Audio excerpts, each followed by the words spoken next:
Okay, we're with Malcolm Poynton, Hey. a Kiwi, Yes. but on the world stage for many, many years. Currently Chief Creative Officer of SapientNitro Europe.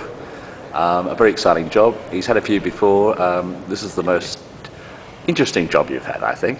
I would agree. You know, not a traditional agency in lots of ways. Yeah, Very digitally centred, that's for sure. and a lot of clients are being, seduced by that. I mean, you and RGAs are sort of the sort of clients, agencies that clients are talking to a lot more. Yeah, I think we find that, and although we don't typically find we compete with RGA because we're actually pretty different animals in many respects, I think the common ground is that it's a digitally centered world, and clients are trying to figure out where those connections can be enabled through digital things. And we see it this year. Jack Dorsey getting Media Person of the Year, the founder of Twitter, is absolutely of our times, and it doesn't really have a great relationship with agencies that write 30-second spots all day long. Yeah. It's actually about connecting with consumers, and I think SapientNitro for us, we are very different in that we do 30-second spots. We do commerce on the other hand, and we do all things digital in between, because that's how we understand the world to be. But the real game changer in that is that we uniquely actually connect 30-second spots with the digital ecosystem in ways that have never been done before. And we do this for clients like Ladbrokes in the UK, where you can bet on football matches at any instance during the game directly from a mobile phone connected to an ad.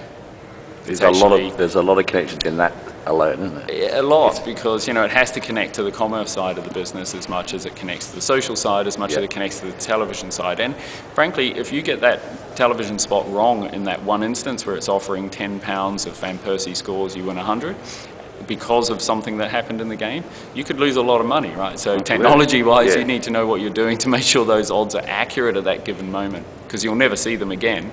Because you led the way in the technology side of the Sapient side almost. And I think it's a sort of a lot of proprietary sort of gear you've actually invented it in some ways. Actually, we do have a fair amount of stuff that is proprietary. I mean, but at a certain point in time, when there are fantastic technologies and platforms out there like Twitter and like Facebook and others, you're not inclined to reinvent the wheel all the time. Exactly, yeah. It's actually understanding how you can connect those things, and that's what makes us different. We don't have departments of business, strategy, creative and production. We actually have teams that sit along a much more connected kind of approach, which has business strategists, communication strategists, social strategists, digital strategists, technologists, project managers and creatives that go from above the line to response marketing to all kinds of interactive creative lenses that we look at it from experience design,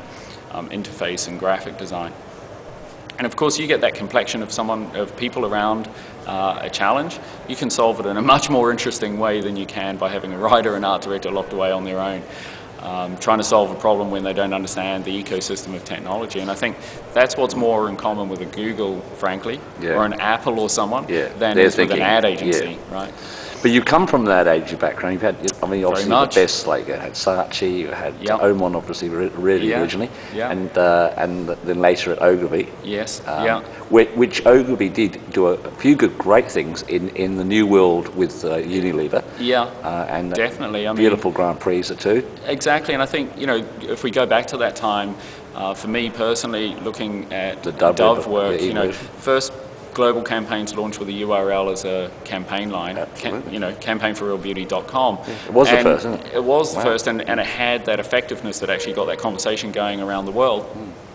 And that was no small challenge, right? Because that was a company that had many, many different, Ogilvy One, Ogilvy Interactive, Ogilvy Advertising. And to be able to pull all the people I needed together to get to that answer is no small challenge. And in actual fact, it's a bigger challenge in many of the network agencies today than it was back then, for all the different reasons of divided P&Ls and incentives and stuff.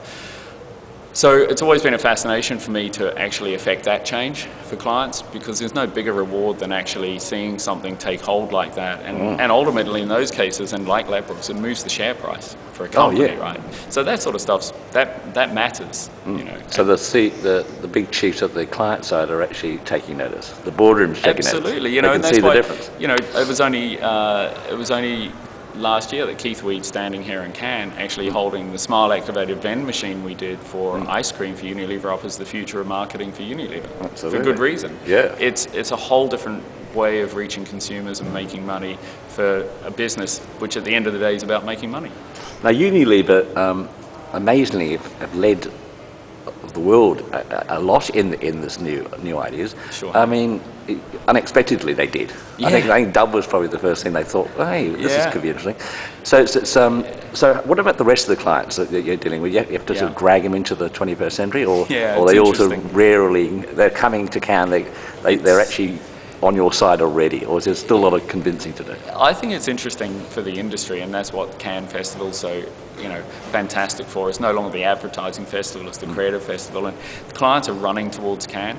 And for us as a company, we often get asked by clients and commented on by other people that, aren't you there a bit early? Why are you like this? The clients aren't there yet, and that's true to an extent. I think we are there ahead of the curve, but intentionally, because there's no point in our mind trying to catch up to where it's going. God, no. We'd like to be there before it gets there. Right. And so for us, increasingly that's we're growing at a fantastic rate as a company. Sort of more than 20% year on year. In fact, much more than 20% year on year, and that's happening because clients actually recognise that we can do things others can't, and they want to come to get those answers. They need to, and some clients don't need to because they're organised in a way that they're not prepared to, right? And we work with some clients where there's a lot more that you have to do to help them get there, and others, equally, one or two, push us to get there. And you're right, Unilever have done a fantastic job. I think Coke are doing a fantastic job. They're, all the traditional ones are just screaming back in. I think even P&G's done a few interesting things in the last 5 years. I'm sure they have, and we've seen huge progress from Kraft and others who are really getting an appetite. And they're the names, all the names, so not just Nike and Apple and... No, it's not, and actually though, to call that out, Nike do a remarkable job, don't they? Yeah. The fuel band is no small kind of leap forward. I've actually got one. Oh. Exactly, how many steps? Goal, see? Goal. I didn't even remove my feet. You're probably the only Kiwi in the world who's got one of those. They're not available, are they? Or Australia. No, they're only available in the US. Oh, really? And a little bit in the UK, if you can get one. They'll get there. I'll have to take some out when I go next time. You've got to know Nick Law or something, or Greenberg. Yeah, exactly. Do a swap. Now, what about Marks and Spencer, though? I mean, that's like for retail fucking central. Yeah, that's huge. What's going on with them in the new world? So what's going on with them is that when you get a retailer like that who sell online, they typically have not historically built their own platform on which they can run their commerce, and they usually use a white label version of Amazon. Target in North America did that. JCPenney, M&S, a load of people do. Well, now's the time though when they have to think seriously about how to make that more flexible and more agile to connect in different ways to consumers. So we're right in the midst of actually a huge program with M&S, which is, if you think about it, it's actually building Amazon all over again within 18 months when it took 16 years to get Amazon to where it is today. So it's no small project. Yep. But it's done in such a way that it means that Marks and Spencer can have an ongoing relationship with clients that is more through mobile technology as much as it is through desktop. And also it means that they can do it in a far more connected fashion for consumers and build more of a relationship, probably a bit more like a magazine would have, or a newspaper or a news channel would have a relationship, rather than just being a destination website, which by definition, if you think about it like that, websites are nothing more than a list with a catalog with a list and with pictures attached. Yeah. It doesn't matter how cool the design is, that's factually what they are. And we're trying to move beyond that and actually make it more of a fantastic hub of rich media, which is more like publishing than it is like a destination website or catalog. And is this happening or going to happen, or where are we at now? I mean, we're right in the middle of that actually. It's deep in the project now, and I think we've got some things on the brink happening with them which are very exciting, that even go into the retail environment itself physically, as much as is in the mobile channels. And at the moment, small things are happening release at a time. So it's going to happen over the next year that you get one release, another release, and the progress happens. But but in the strictest sense, the whole commerce engine and platform gets turned on, quite some months down the road from here. It's not going to be happening in the next 6 weeks, for instance. For the Christmas sales? No, it won't happen for the Christmas sales. Not even that. It'll happen a bit later. But there is progress along the way that means, there's different mobile things happening, there's different in-store things happening. But once it's set up, there's a lot of setting up, but you have to set up, otherwise you're way behind. I mean, you've got to do it right now and invest it all in. All the and they're prepared. They've obviously see that future coming up. Absolutely, it is their future. Because at the end of the day, otherwise they end up with Amazon, who of course Amazon at the same time are keeping all the data.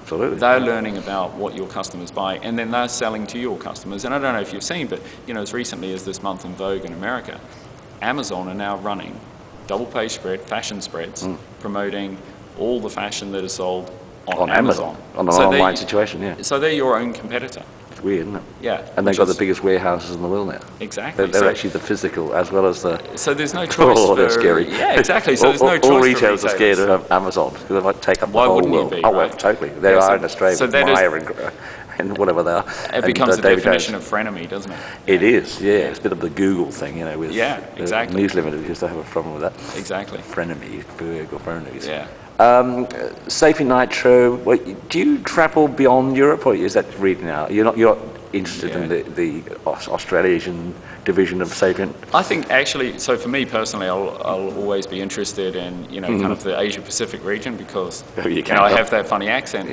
that they don't see as being normal in other parts of the world. And you visit often.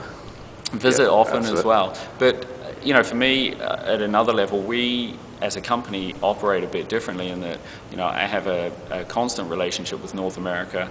We actually lead in a business sense. We have North America and Europe very connected. We have a phenomenal amount of toing and froing of people in the company between Asia Pacific and Europe as much as between North America and both Europe and Asia Pacific. So I spent a fair amount of time looking at what's going on for us in America and actually traveling to America. And we're focusing a lot more from here on Asia Pacific, which, to get to the level of maturity of North America and Europe needs some pretty serious attention. So that's what it's getting. But was it Foot Locker? Yeah. Was that London or Europe or where? So there seemed to be some Australian involvement in the whole thing as well. Or am I sort of... Foot Locker actually has North America, it has Europe, and Asia Pacific was run from Australia. Yeah.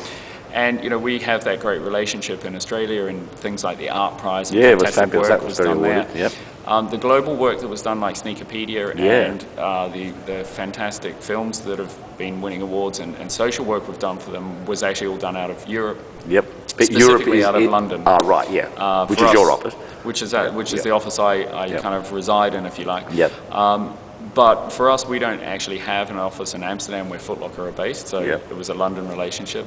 It could have easily been a relationship with one of our German offices. Probably wouldn't make much sense for it to be Sweden or there are other clients that we have from those offices. Yeah. Oh, that's fantastic.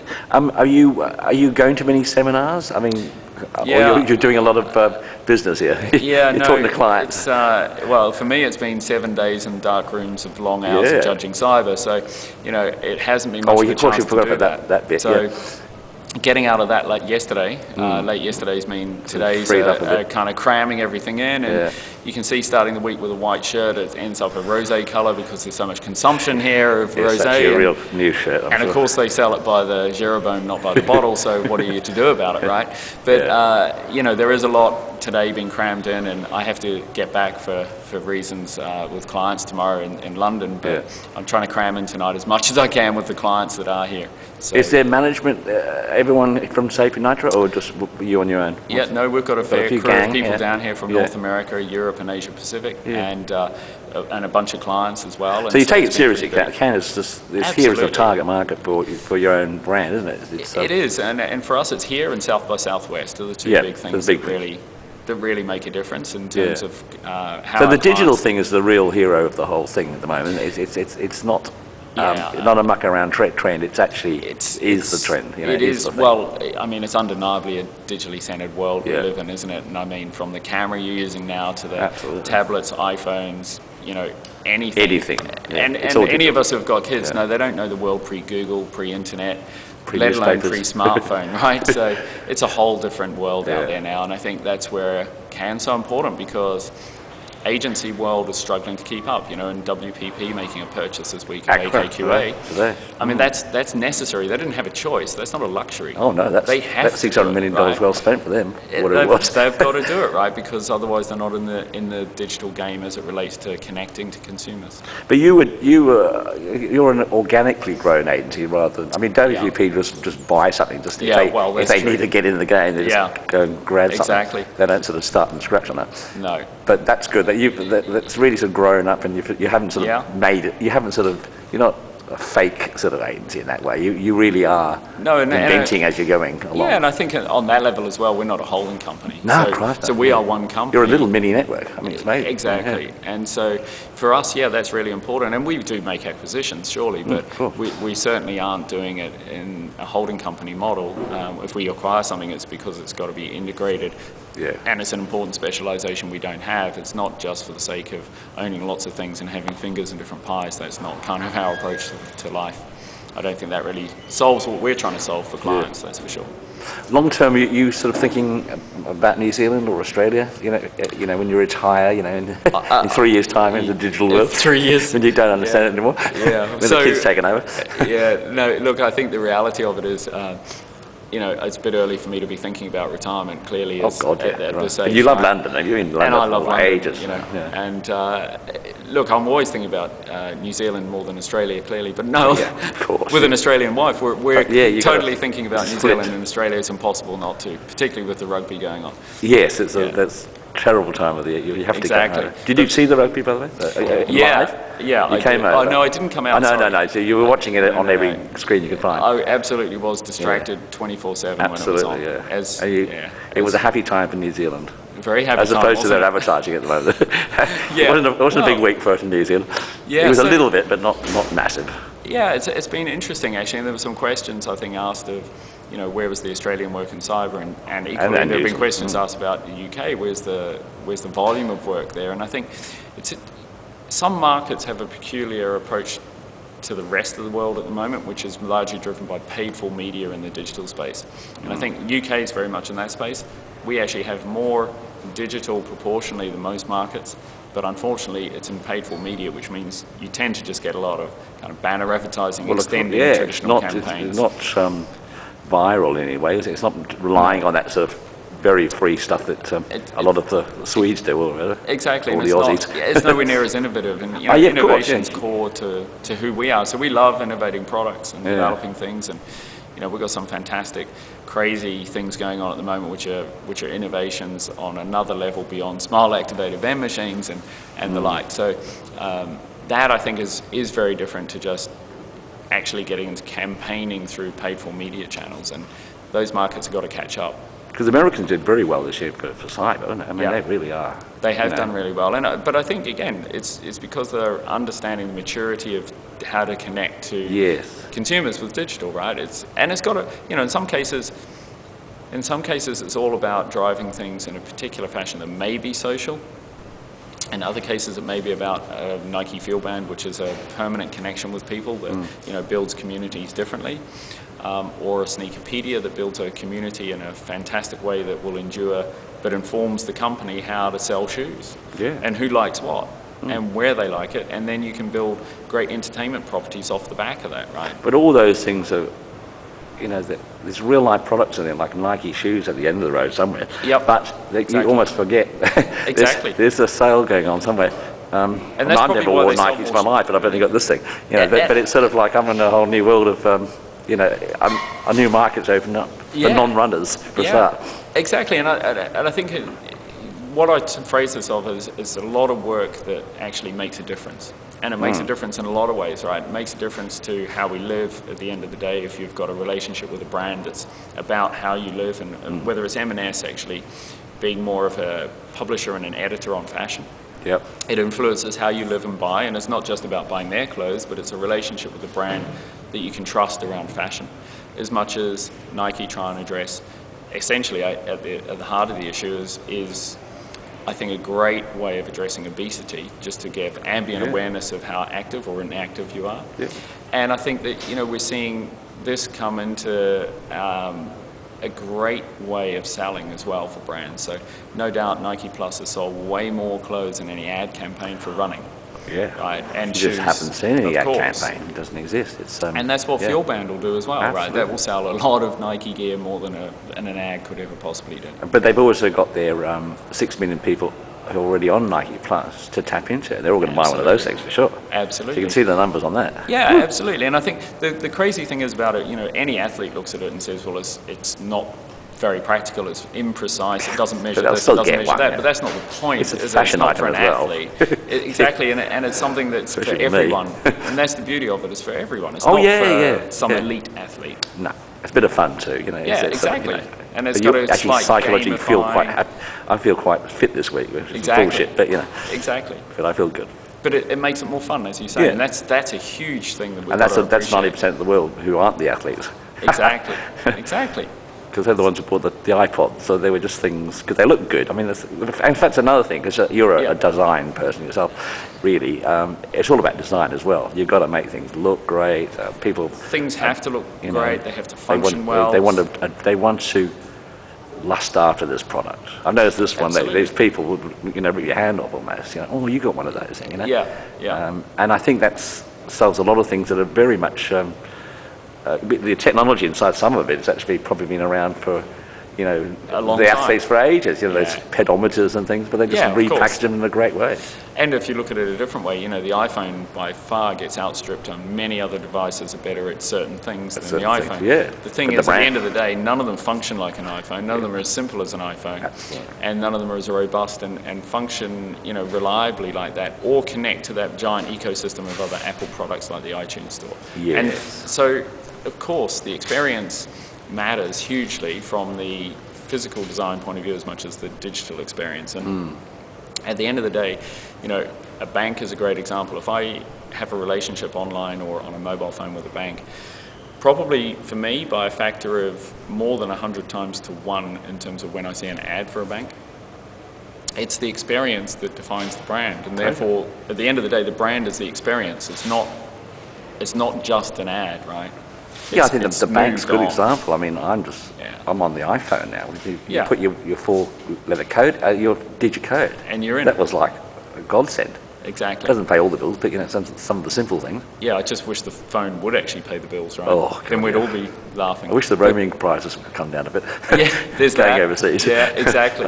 The BlackBerry's still sort of as a use for some of the executives. And if there was no latency on mobile internet, we'd get twice the number of things done. But but that's a good point. When will the telecoms of the world completely get together and stop ripping off the whole world?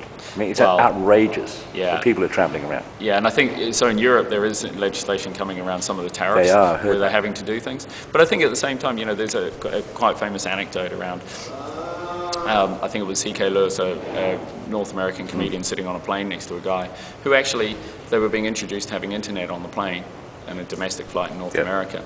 And, they took off, and 5 minutes after takeoff, the guy next to him in the seat is bashing the back of the seat and yelling out and complaining about this frickin' internet's not working.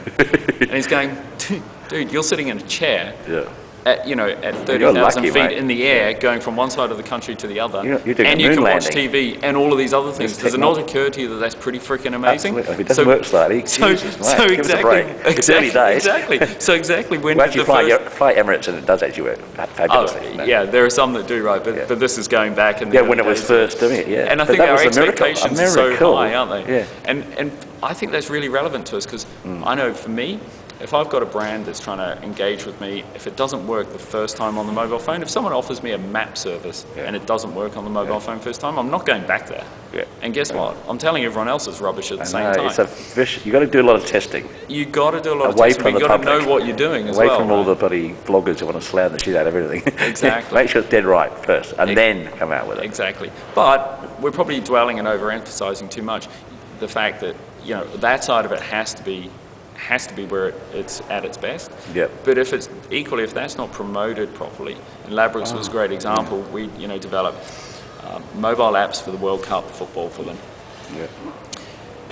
back in 2010, generated a phenomenal amount of engagement, but we knew that wasn't as much as it could be because, frankly, the advertising wasn't any good. And then, you know, when that went out to pitch from M&C Saatchi, and they'd been together for 10 years, I guess we were viewed as a wild card, but having won that advertising, they've now got advertising that's winning awards, that's engaging people. They've got sports commentators on Sky mimicking the advertising. It's taken hold so well. And at the same time, you've got the products that work. So it promotes the products in a fantastically entertaining fashion, connects with them, which means people use the product more in the way it's meant to be. And so worth, it actually changes their business, which is what it's all about. Absolutely. Isn't it? Yeah. Okay, Malcolm. Well, you've got a few more hours before we have got a few more hours. All the bars and whatever, and yeah, saying hello to some clients or potential clients. Exactly. So we better get back to that. Absolutely. I'll be joining you. It's been great to chat. Yeah. We'll see you all soon. I will. Cheers, Michael. Cheers. Bye.